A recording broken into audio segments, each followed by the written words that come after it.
What's up guys? Napaka-traffic dito sa Megadike. Hindi ko alam bakit. Ayun. Agyo na. Sakay mo na lang tricycle. Ay, putaragis. Disgrasya. Disgrasya. Shit. Yan ang sinasabi ko dito eh. Dapat yung mga nagmamaniyo, dahan-dahan na dito. Kasi alam mo naman dito eh. Ano to dito? Nangilabot naman ako. Accident prone dito sa Megadike guys.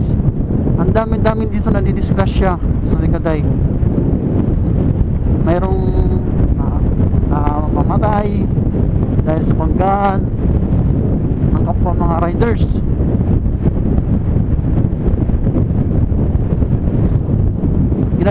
Ginagawa kasi karerahan dito sa Megadike.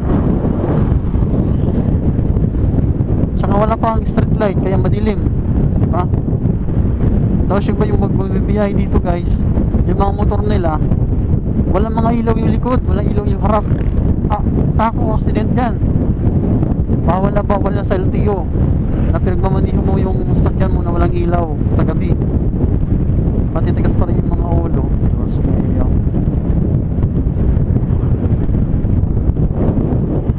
Accident pala yung kanina. Kaya pala kanina ang bigat ka ng traffic. Mabagal yung mga sasakyan. Yung pala yung accident na nangyayari. Kaya payo ko lang sa mga kapwa ko, mga motorista at saka mga riders, kasi karamihan dito nadidiscrash yung mga riders, mga motor, mga single. Ayan, sila yung kadalasan lagi dito nadidiscrash siya, yung nagkakasalubong na nagkakasalubong sila, yung overtake sa alanganin na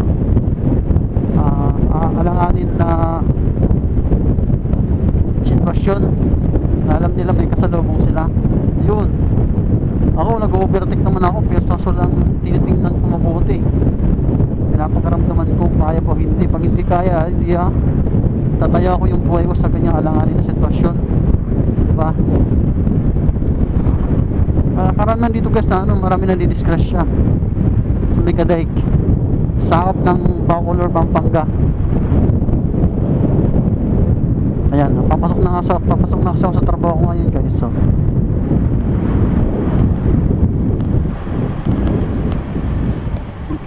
late na ata ako. Late na talaga. Ano kaya nangyari dito? What happened to you?